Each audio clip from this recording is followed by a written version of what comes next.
I've found that we call people elite based on how close they are to people in power and just how close they are to power itself. Those that have the power, which is the power of the people, we tend to call those people elite in a way.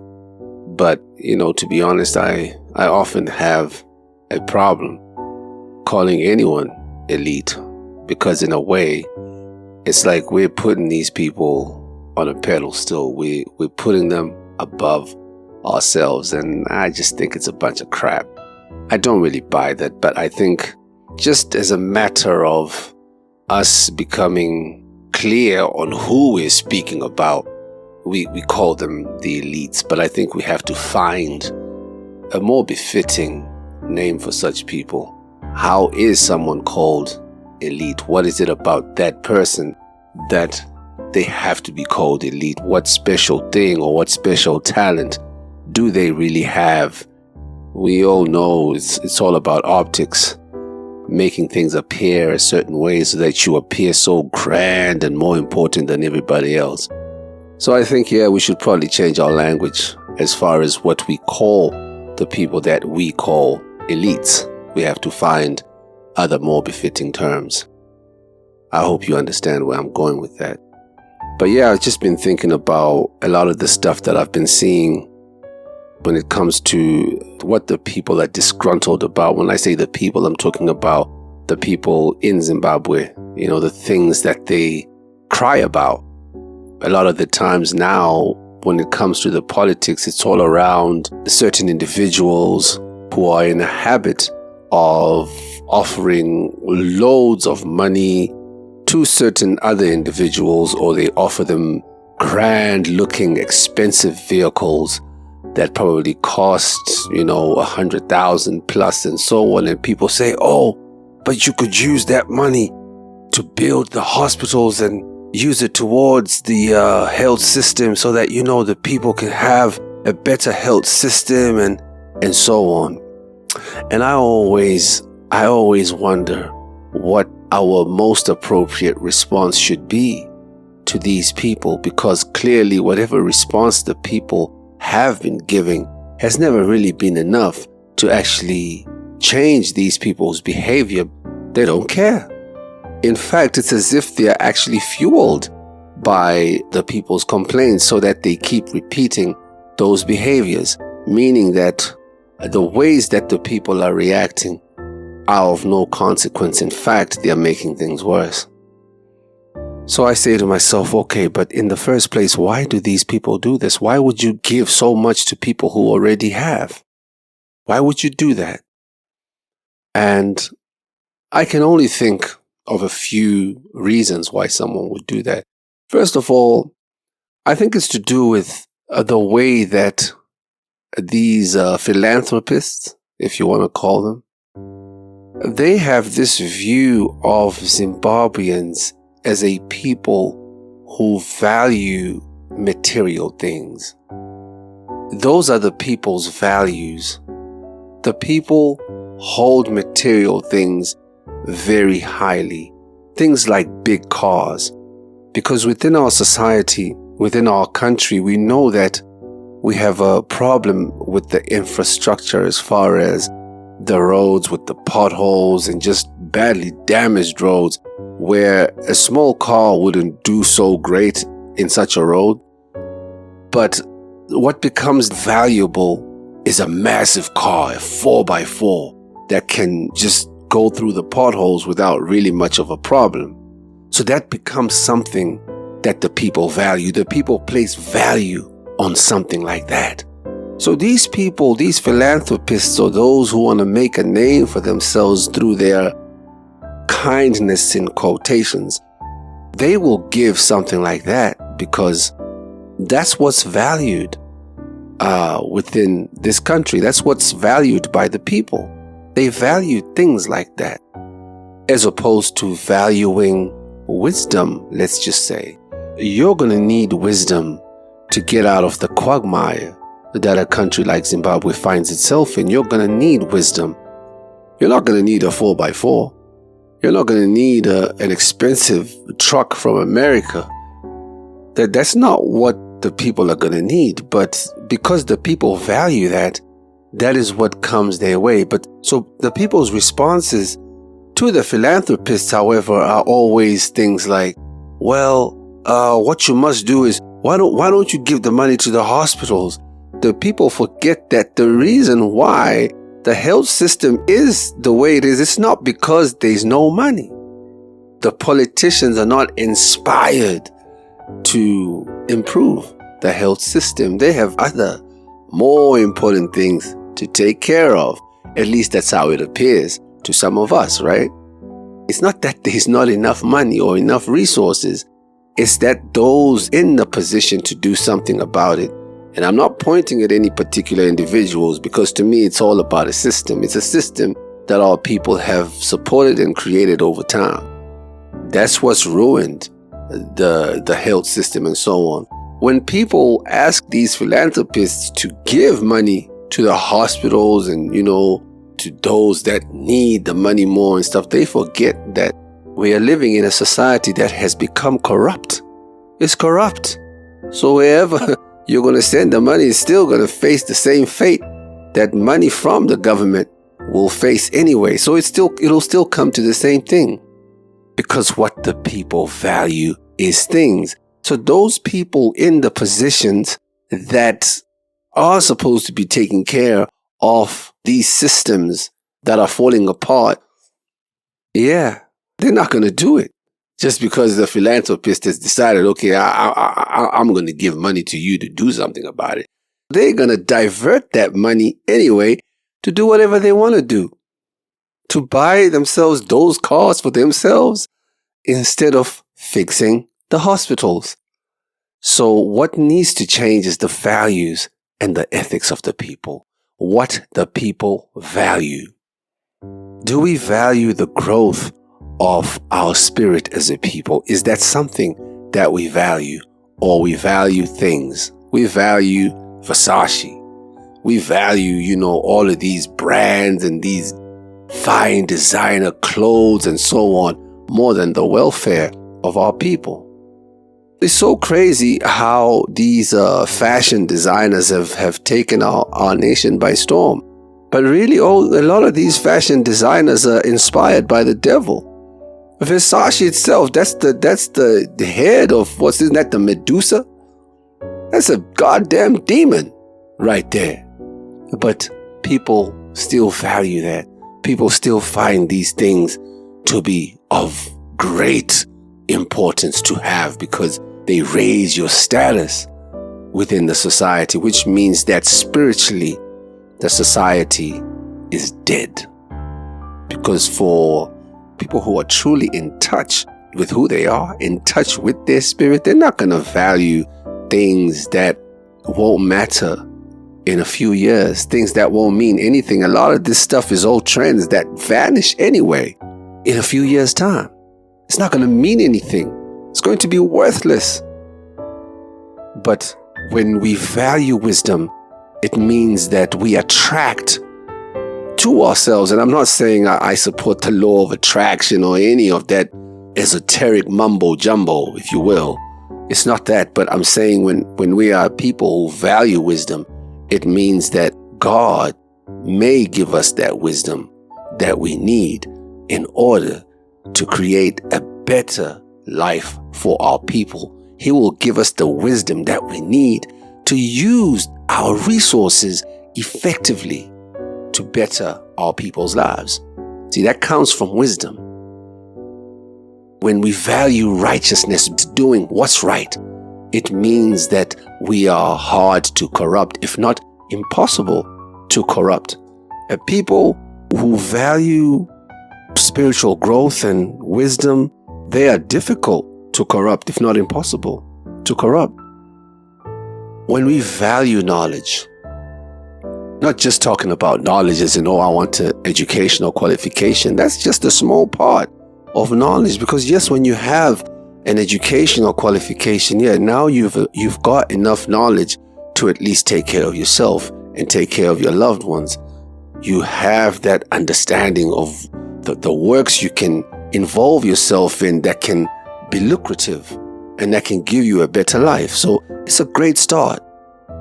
But we must be a people who value true knowledge, which is how to live as a people in a prosperous society, valuing wisdom and understanding, valuing ourselves as a people, our existence, and our movement into better existence. Those are true values. It's not the same as being a materialistic people. You see, so once these people who we mistakenly call elites realize that actually these people don't actually value all of these big cars and these wads of money that I'm giving to people, you will discourage their behavior because they'll realize that now you have transcended the things that they are about. You now see past them. So now they are forced to look at what it is. What is it that these people are now looking at? And they'll see that the people are now focused on real things. See, that'll modify their behavior.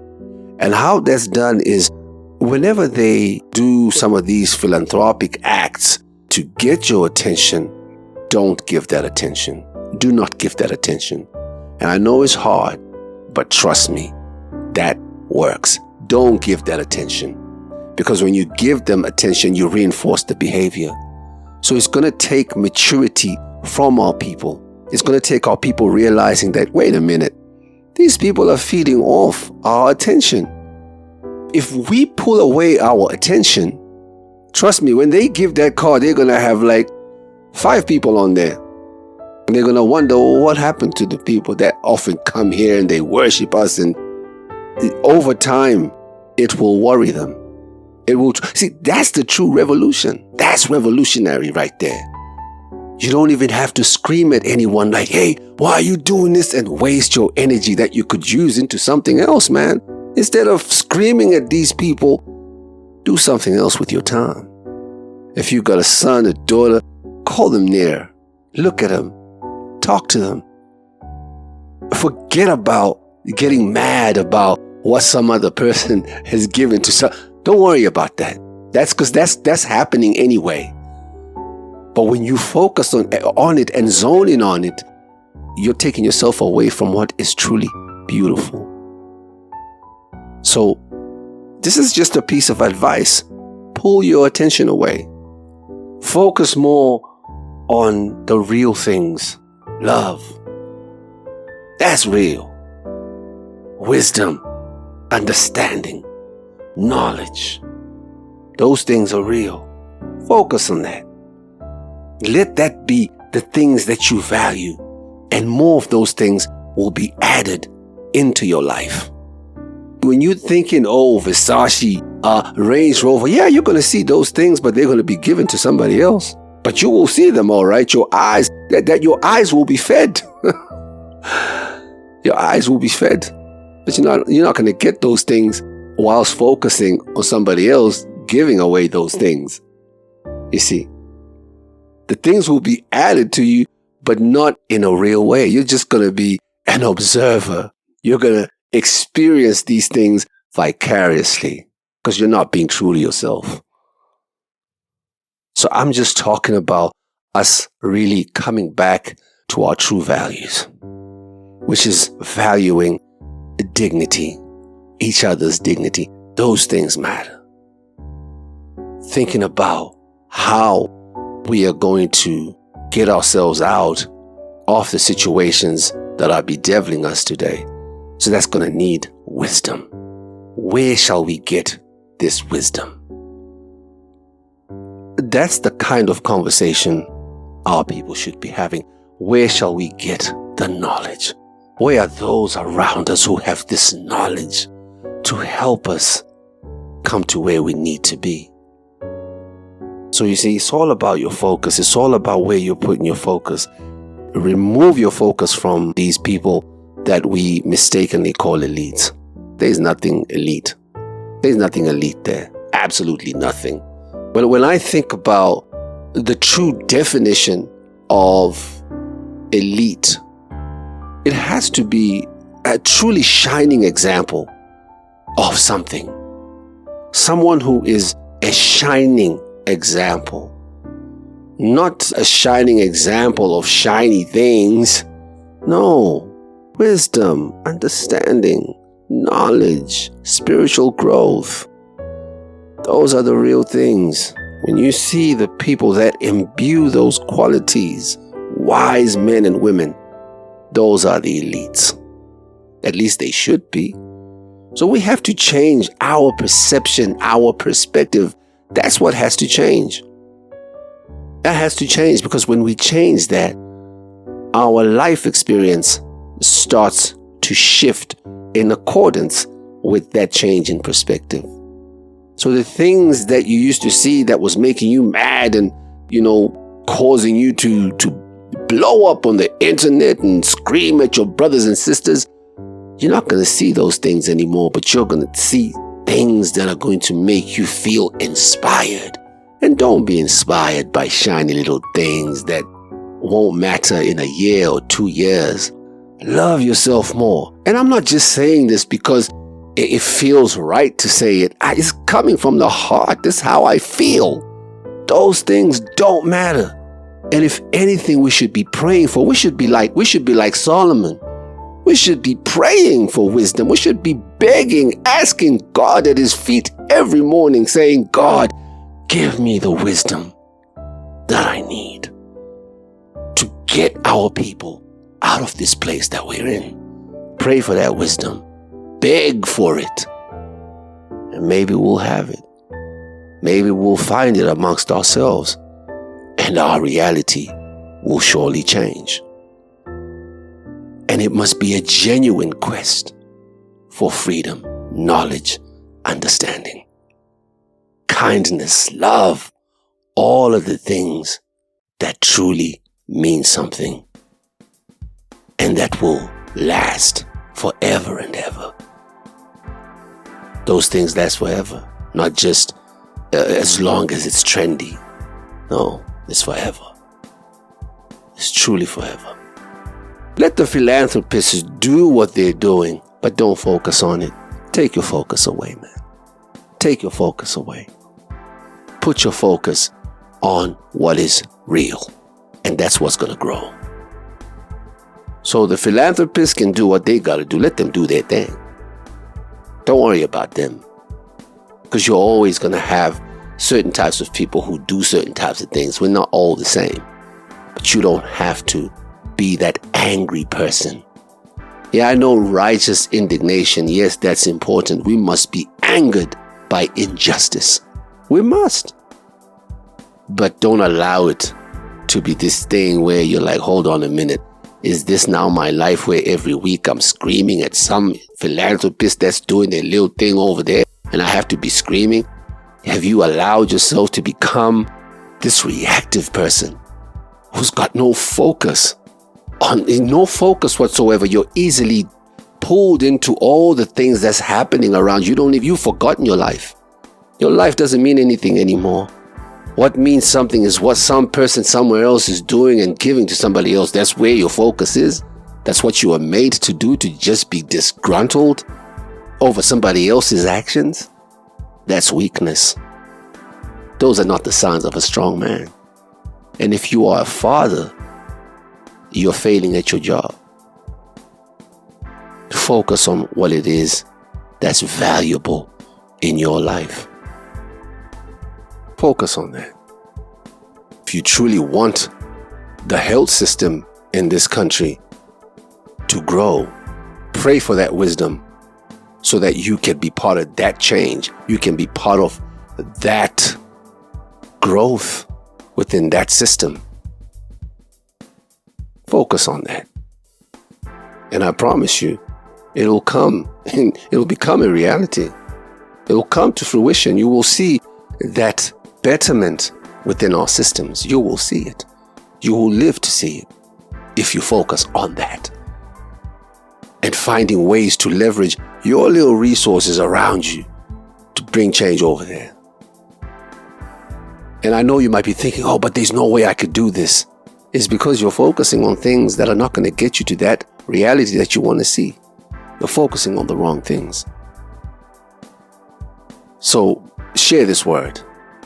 Let our people understand that we have to pull our attention away from these things that are wasting our time, wasting our energy, making you mad, taking you away from your growth and your spirituality, because now you're mad. Now you want to feel righteous. Be that person who was strong enough to pull away and share this message. Help our people to understand. Help me to help the people, and we'll all help each other. We can get somewhere. We can be people. We can be real, actual people, and we can bring change. We have what it takes. We are the change. All right. Until next time. Peace.